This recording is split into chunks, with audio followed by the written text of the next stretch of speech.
Assalamualaikum warahmatullahi wabarakatuh. Hamdan salaman amma ba'du.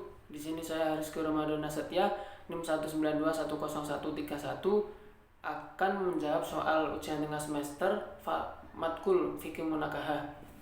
Yang pertama langsung saja untuk soal nomor 1, yakni terdapat rukun syarat dalam akad yang harus terpenuhi agar akad menjadi sah. Soal yang pertama, yang A, adalah jelaskan rukun dan syarat tersebut. Rukun akad, yakni ada akid atau orang yang berakad. Yang kedua ada ma'qud alaih atau benda-benda yang diakadkan atau objeknya. Yang ketiga ada maudhu al-aqad atau tujuan maksud pokok mengadakannya akad. Jadi tujuannya itu apa mengadakan akad harus sesuai dengan syariah, tidak boleh untuk perjudian atau gimana. Yang keempat adalah singgot. Singgot itu adalah pengucapan seperti ijab kabul gitu antara penjual dan pembeli. Untuk syaratnya yakni yang pertama ada yang bersifat umum dan ada yang bersifat khusus. Yang bersifat umum yakni adalah pihak-pihak yang melakukan akad ialah dipandang mampu untuk bertindak menurut hukum. Apabila belum mampu maka harus dilakukan oleh walinya. Ya, ini kayak anak-anak kecil itu belum mampu untuk berpikir masalah tentang jual beli. Yang kedua ada objek akad itu diketahui oleh syarak. Yang ketiga ada akad itu tidak dilarang oleh nas dan syarak, boleh tidak yang menimbulkan mudorot atau gimana. Yang keempat adalah akad yang dilakukan itu memenuhi syarat-syarat khusus dengan akad yang bersangkutan, di samping harus memenuhi syarat-syarat umum. Dan yang kelima adalah akad itu bersifat bermanfaat, bermaslahah untuk kebaikan. Yang keenam adalah ijab tetap utuh sampai terjadinya qabul. Untuk syarat khususnya sendiri, yakni syarat-syarat yang wujudnya ada dalam sebagian akad. Syarat khusus ini bisa disebut dengan syarat tambahan yang harus ada di samping syarat umum, seperti syarat adanya saksi dalam pernikahan. Begitu. Terus soal yang selanjutnya,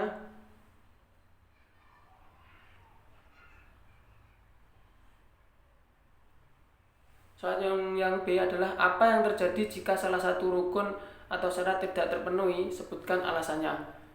Seperti dalam hukum fikih ya, apabila tidak memenuhi syarat nggak sah atau tidak memenuhi rukun maka batal, begitu.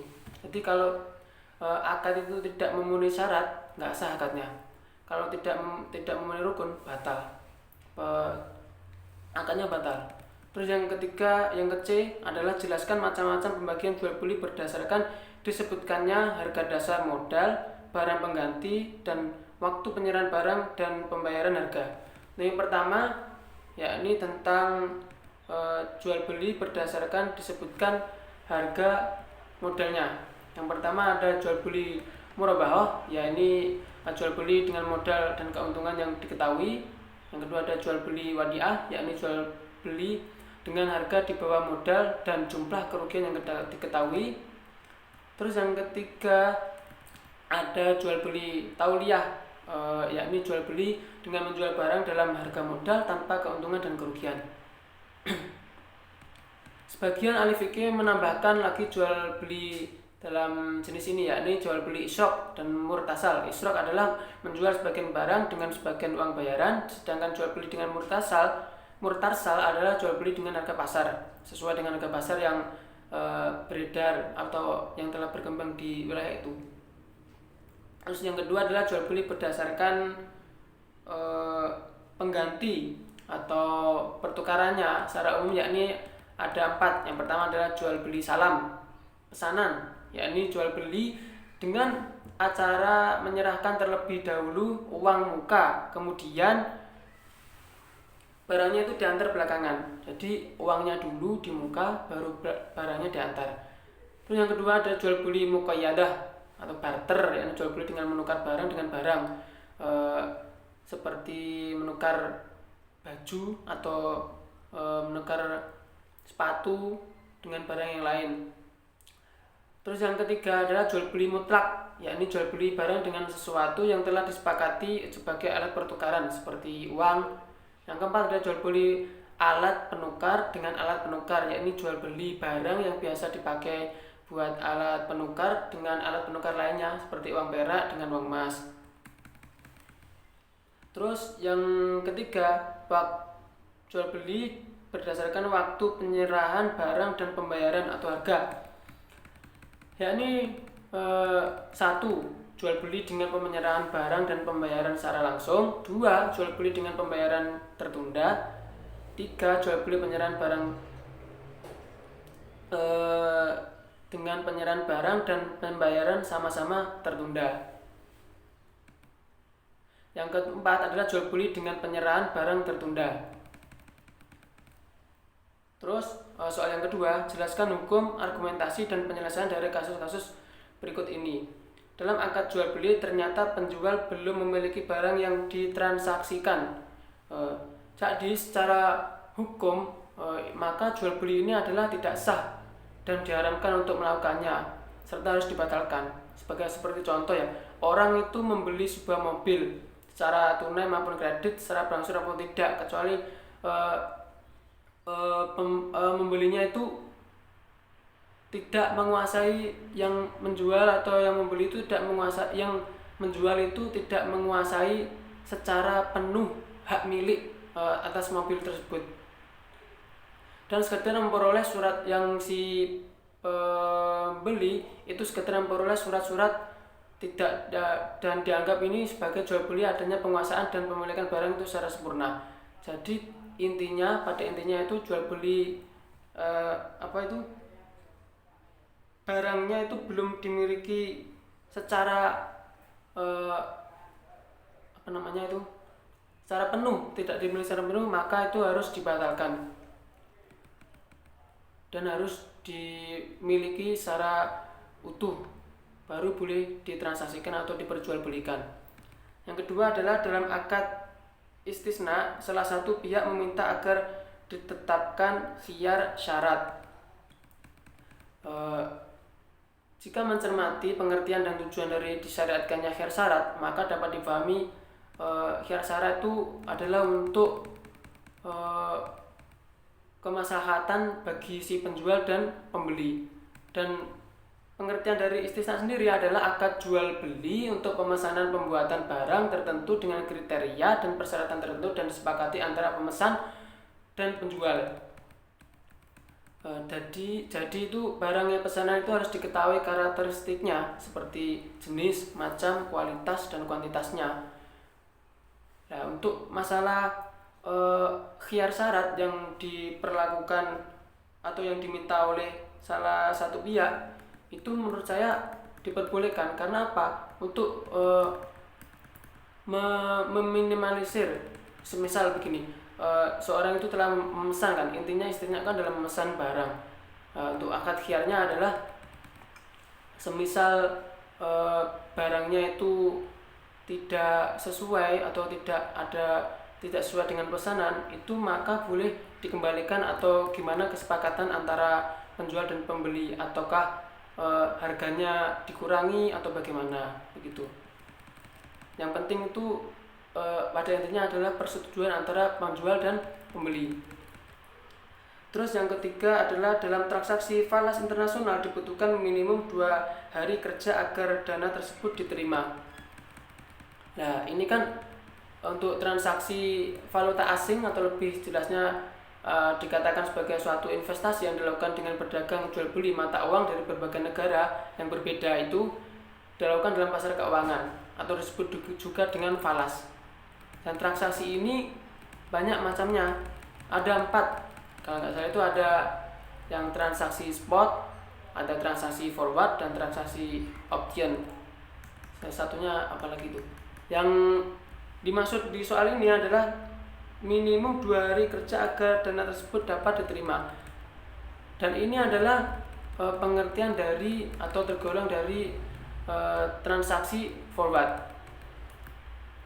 Begini, adanya kebutuhan itu untuk melakukan pembayaran hutang atau pembiayaan ekspor impor valuta asing menimbulkan resiko fluktuasi kurs falas, terlebih lagi pada transaksi valuta asing yang baru akan beberapa hari hingga beberapa bulan kemudian. Jadi kalau pengertian sendiri dari transaksi forward.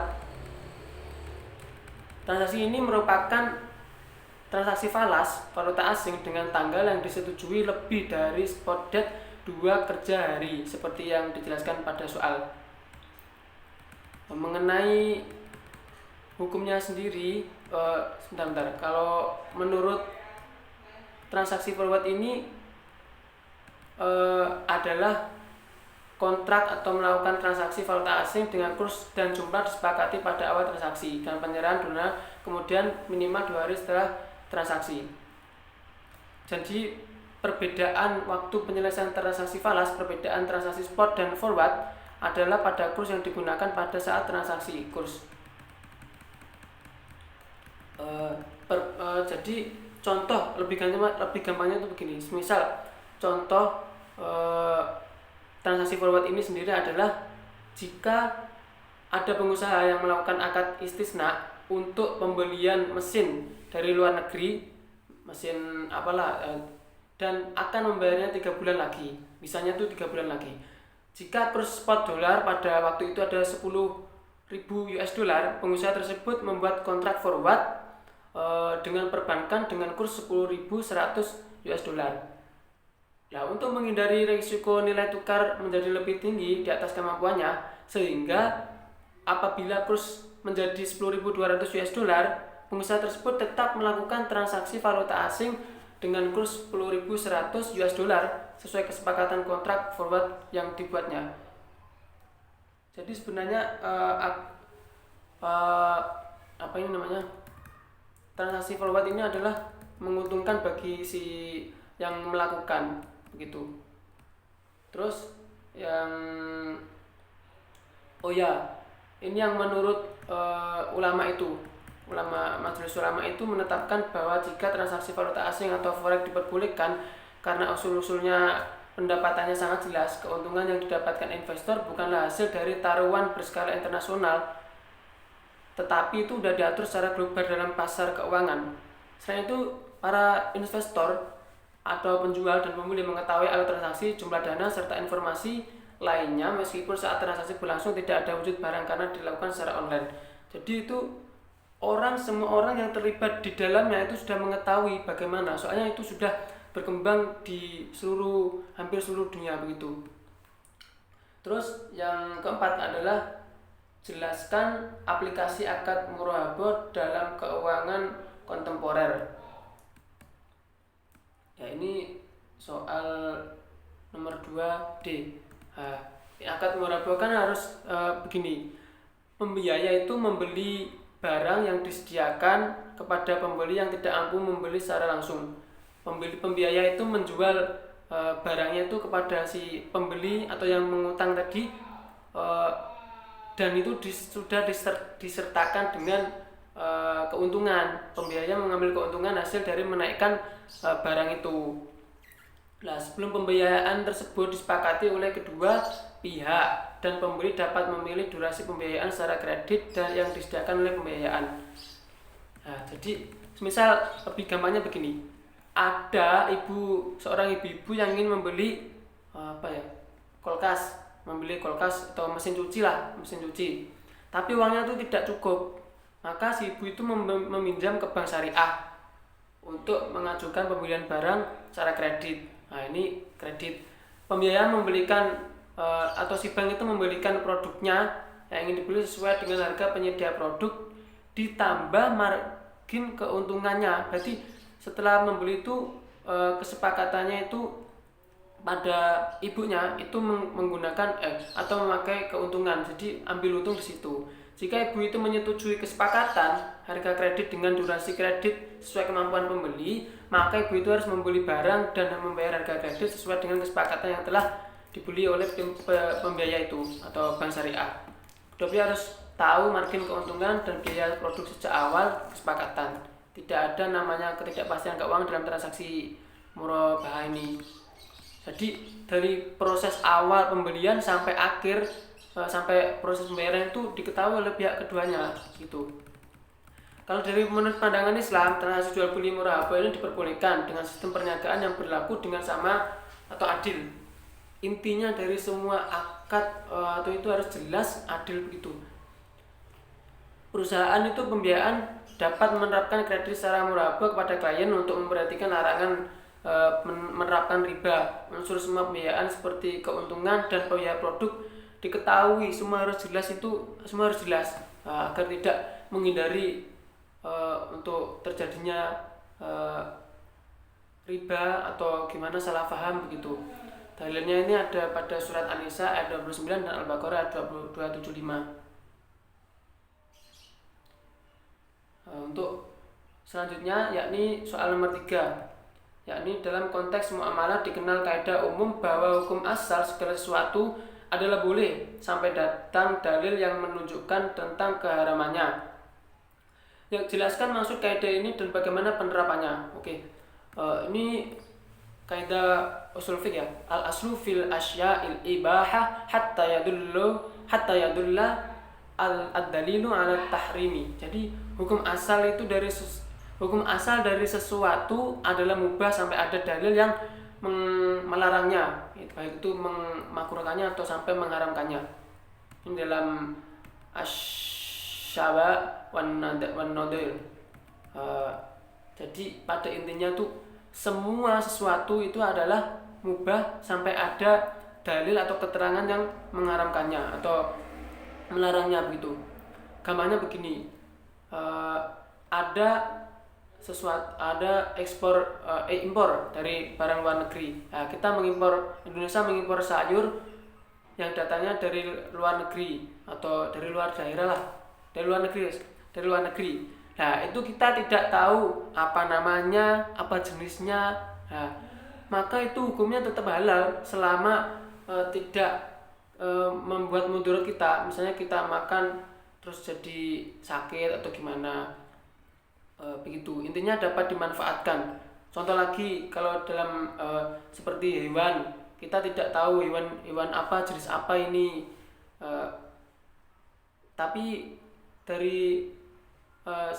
kan di Al-Quran atau Sunnah itu tidak mengharamkan kayak babi, terus celeng dan lain-lainnya itu yang disebutkan dalam Al-Quran itu nggak apa-apa kita makan, kita konsumsi selama tidak mengandung mudarat dan manfaat bagi kita. Kayak hewan-hewan yang bertaring, tidak bertaring, kan kita sudah mengetahui ciri-cirinya begitu. Terus yang selanjutnya soal yang B, sebutkan dan jelaskan prinsip-prinsip syariah. Nah, dalam operasionalnya prinsip syariah ini 1, adil, yakni berbagi keuntungan atas dasar penjualan real sesuai dengan kontribusi dan risiko masing-masing pihak. Jadi antara keduanya itu harus real, adil, seadil-adilnya. Yang kedua adalah kemitraan, yang berarti posisi nasabah investor menyimpan dana dan pengguna dana serta lembaga keuangan itu sendiri sejajar dengan mitra usaha yang paling bersinergi untuk memperoleh keuntungan. Yang ketiga ada transplantasi. Jadi semua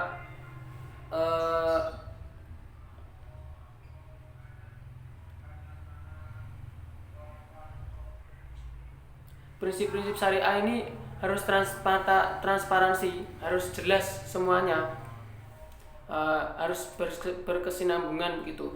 Yang keempat adalah universal, tidak membedakan suku, agama, ras dan golongan masyarakat, karena kan dalam Islam adalah rahmatan lil alamin. Jadi begitu. Terus yang ketiga adalah sebutkan dan jelaskan 5 larangan dalam akad muamalah dan muamalah maliyah. Yakni yang pertama ada riba, yakni tambahan yang diberikan karena pertambahan waktu. Misal orang meminjam sebesar 100.000, selama 1 bulan disepakati dia harus mengembalikan uang 110.000 gitu. Yang kedua ada perjudian, yakni upaya saling merugikan hal mana pihak-pihak yang terlibat tidak mengetahui siapa yang mendapat harta mereka. Judi. Yang ketiga ada goror, keraguan atau ketidakjelasan atau ketidakpastian. Misalnya seseorang itu menjual anak kambing tapi masih dalam kandungan, nggak tahu itu anaknya nanti lahir atau gimana, atau cacat atau gimana. Yang keempat ada ihtikar, adalah membeli barang dengan bertujuan untuk menimbun dan menjual dengan harga setinggi-tingginya. Terus yang kelima ada maisir, yaitu suatu transaksi yang dilakukan oleh dua pihak untuk kepemilikan suatu benda atau jasa yang menguntungkan satu pihak dan merugikan pihak lain dengan cara mengaitkan transaksi tersebut dengan suatu tindakan atau kejadian tertentu. Yang keempat, soal yang keempat yakni yang A, jelaskan apa yang dimaksud dengan khiyar. Khiyar secara bahasa itu artinya memilih, terus bisa menyaring, bisa menyisihkan. Secara istilah khiyar menurut para jumhur ulama fikih itu adalah hak yang dimiliki oleh seseorang untuk melakukan perjanjian perjanjian jual beli itu untuk memilih ia itu mau meneruskan atau tidak mau meneruskan begitu. Dan jelaskan macam-macam khiyar. Yang pertama ada khiyar takyin, hak memilih dalam akad jual beli yang objeknya berupa banyak tetapi yang sebenarnya yang akan dibeli itu hanya satu. Jadi semisal pembeli itu penjualnya itu menjual baju banyak, yaitu si pembeli itu punya hak untuk memilih mana yang akan dibelinya atau baju yang disenangi itu yang mana.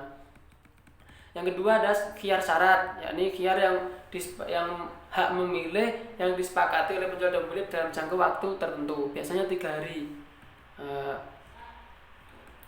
Terus yang ketiga ada khiyar majelis. Khiyar majelis adalah hak memilih yang dilakukan kedua pihak itu ketika keduanya itu masih di dalam satu tempat itu, maksudnya masih kayak masih di toko itu begitu. Terus khiyar aib atau khiyar cacat, ini khiyar keadaan yang membolehkan salah seorang yang akad memiliki hak untuk membatalkan akad atau menjadikannya aib, kecacatan dari salah satu yang dijadikan alat menukar tidak diketahui pemiliknya waktu akadnya itu. Terus yang C, kapan setiap khiyar ini muncul dan apakah boleh jika dipersyaratkan untuk menghilangkan khiyar? Khiyar ini muncul ketika penjual dan pembeli itu belum sepakat dalam hal-hal tertentu dalam klausul ini, kesepakatan transaksi.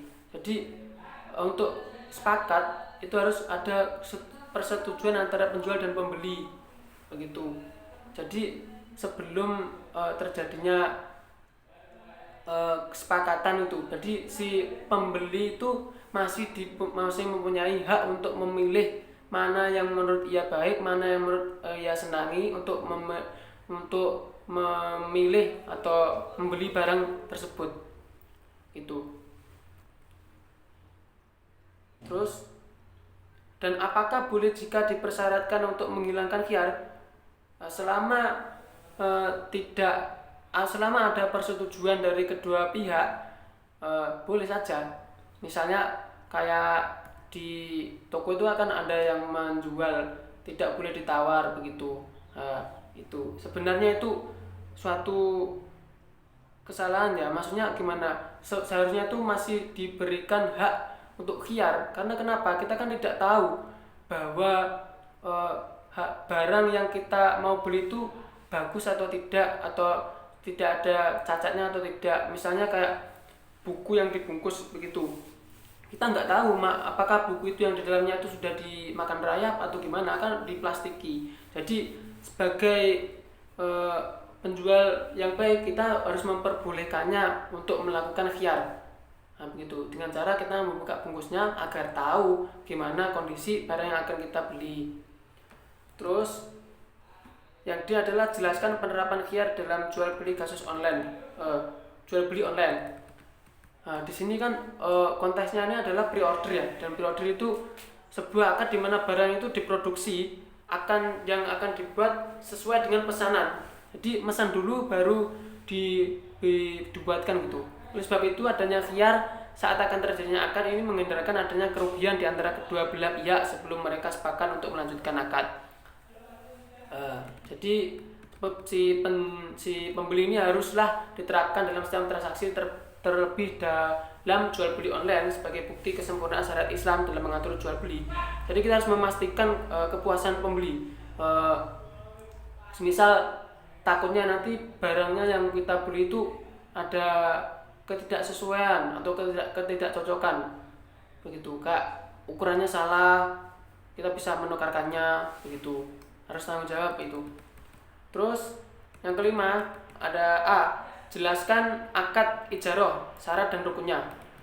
Akad ijarah, jumhur ulama ini berpendapat bahwa akad ijarah adalah menjual manfaat dan yang boleh disewakan adalah manfaatnya, bukan bendanya. Oleh karena itu yang melarang menyewakan pohon, mereka itu melarang menyewakan pohon untuk diambil buahnya, domba untuk diambil susunya, gitu.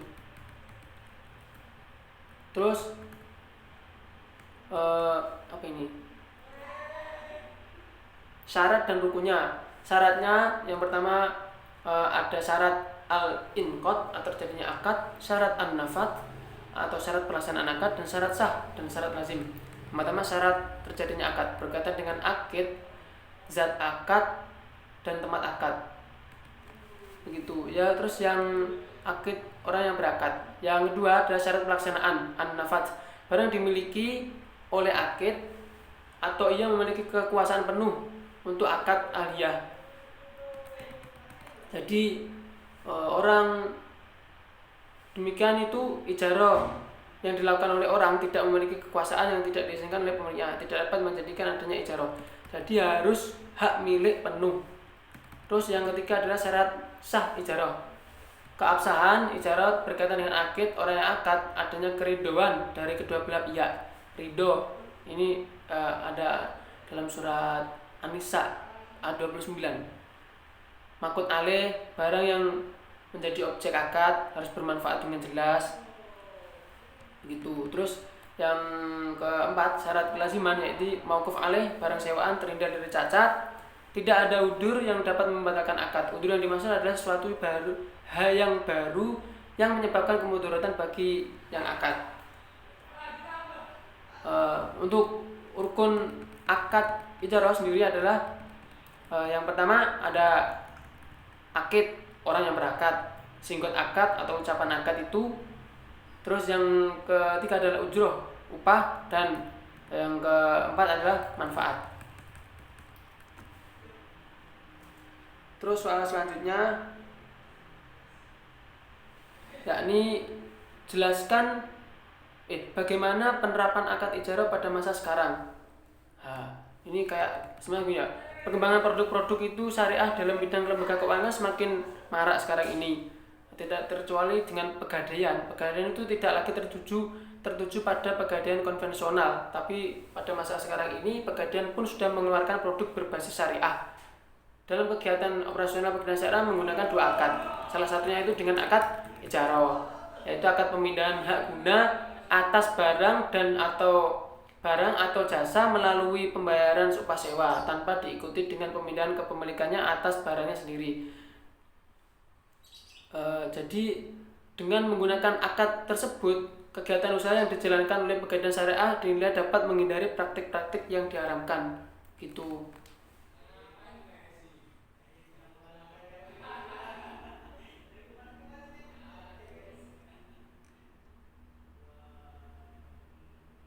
Terus jelaskan penerapan akad ijarah muhtabiyah bitamlik dengan memberikan contoh dan ilustrasinya.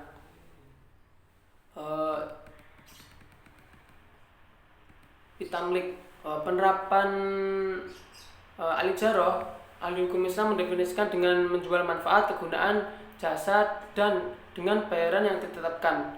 Bank Syariah mengaplikasikannya elemen ini dengan berbagai bentuk produk dalam bentuk pembiayaan. Di antara caranya, bank dapat memberi pembiayaan pada nasabah untuk tujuan mendapatkan manfaat dari barang ijarah, dan bank terlebih dahulu membeli harta dan disewakan kepada nasabah dengan syarat, tempo, dan kadar lain yang telah disetujui.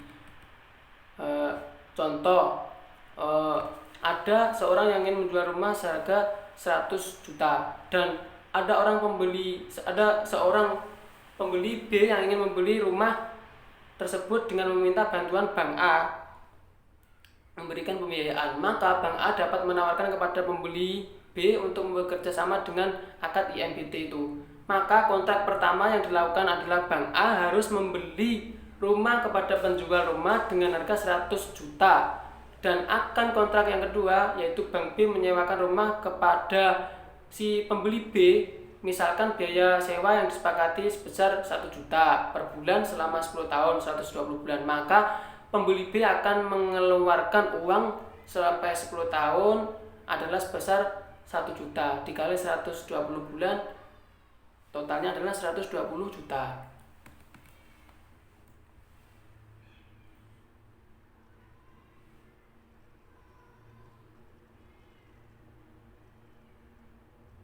Untuk soal yang terakhir, bagaimana jika seorang penyewa telah membayar uang sewa tempat selama 1 tahun, akan tetapi setelah 2 bulan ternyata sudah berhenti, apakah dia bisa mendapatkan sisa uang kembali? Bagaimana jika seorang penyewa telah membayar uang sewa tempat selama 1 tahun, akan tetapi setelah 2 bulan ternyata sudah berhenti, apakah dia bisa mendapatkan uang sisa uangnya kembali? Ini menurut saya bisa, karena kita melakukan transaksi jual beli ini kan konteksnya dalam uang sewa ya. Kita menyewa suatu barang selama katakanlah 2 bulan. Dalam tempo 1 bulan itu ternyata kita sudah diberhentikan. Kita kan udah sebelumnya gini, kita udah membayar 1 juta untuk penyewaan 2 bulan. Untuk 1 bulannya itu 500.000, tetapi kita hanya memakainya itu 1 bulan. Jadi kan untuk pembayaran 500.000 yang kita bayar di awal itu tidak menguntungkan kita, atau kita belum menikmati apa yang kita sewa. Itu menurut saya kita berhak untuk mendapatkan uang yang kita buat nyewa itu. Begitu. Demikianlah untuk jawaban soal ujian tengah semester matkul fikih munakaha. Akhirul kalam, wabillahi taufiq wal hidayah. Wassalamualaikum warahmatullahi wabarakatuh.